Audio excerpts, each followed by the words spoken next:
Hi, my name is Dr. Moa Dedekwe. I'm a Fulbright scholar housed at the Seoul National University Hospital, and I study cancer survivorship. Now, a little bit of background about me. I am also a health outcome scientist and a pharmacist. Now, I study healthcare systems for a living. I have spent the past decade teaching health policy, analyzing quality of care, publishing on what works and what doesn't. And I thought I understood the iron triangle of healthcare, which is the idea that any system, healthcare system, is constantly balancing three things: cost, quality, and access. And if you improve one, unfortunately, you have to sacrifice another. That's the theory.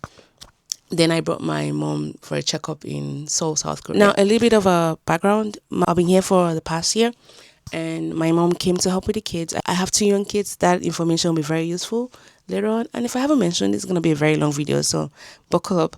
So every time my parents come visit me in the US, one thing I give them is just the gift of healthcare checkup.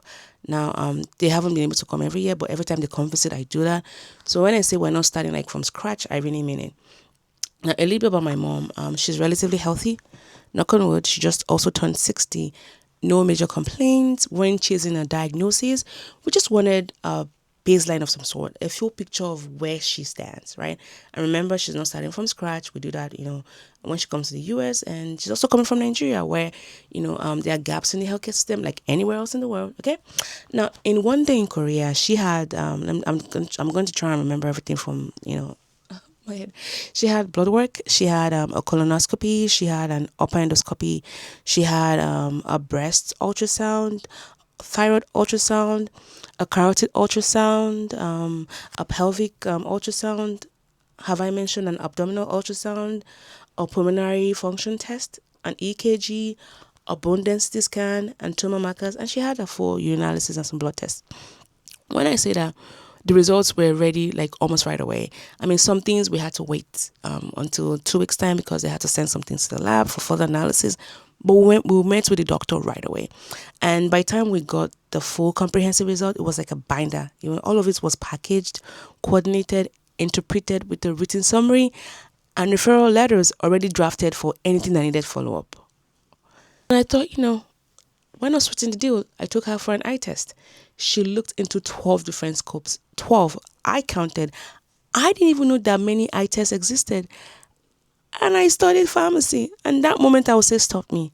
Now, contrast, in the US, that same workup would have taken months. I'm telling you, months. Multiple specialists, multiple insurance pre-authorizations, multiple copays. And some of these tests, she wouldn't have been able to order them at all without documented symptoms or a specific risk flag. Which brings me to a question I couldn't shake standing in that clinic.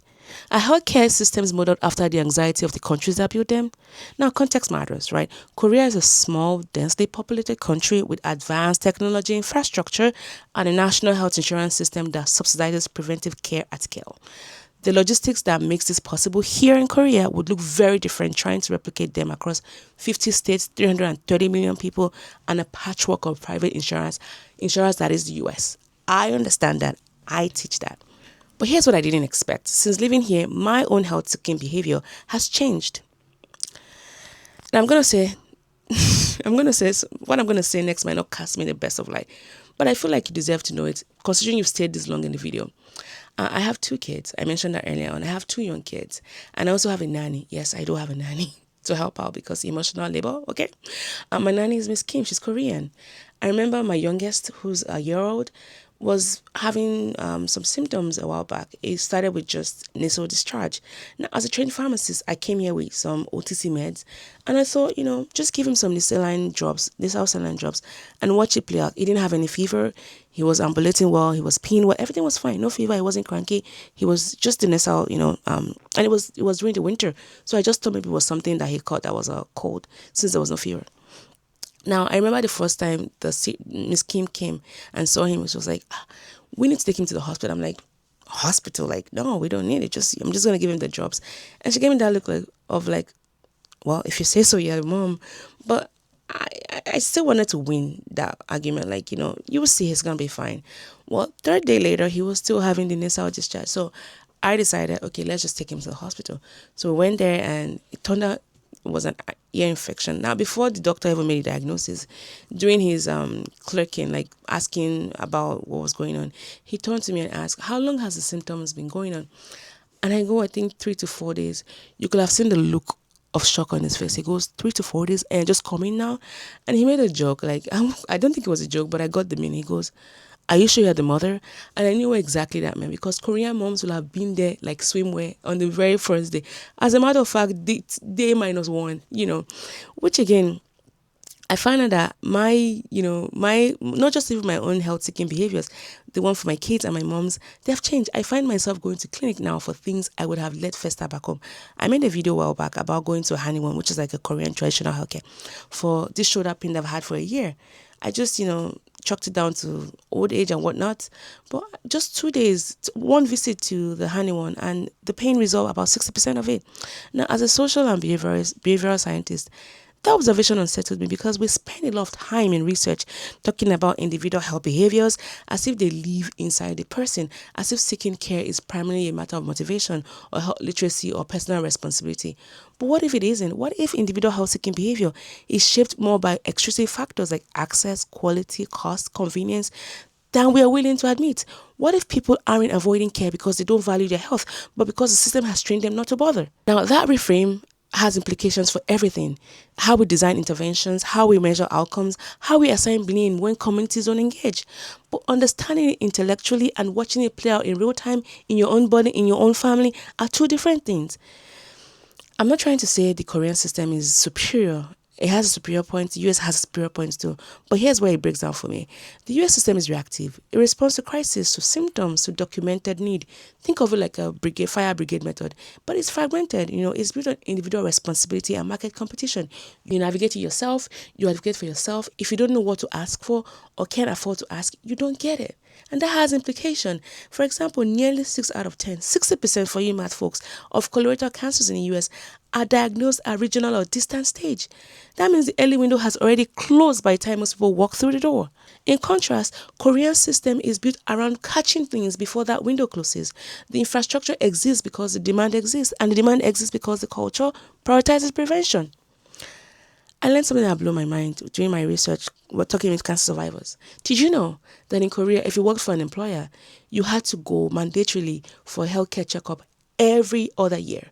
Every other year, you get a call-up letter, and you have to show up and go do your test, A to Z, head to toe. And if you don't, your employer gets into trouble. Mic drop moment. And what does that mean? The result is a system that is genuinely agile. It gives you a 5 to 10 year warning window and treats screening as infrastructure rather than a privilege. And let me just say, in that regard, this proactive angle is winning me over. I'll be very honest about that. But do I have critics? Absolutely. The iron triangle is real and it applies everywhere. Korea is not immune to that.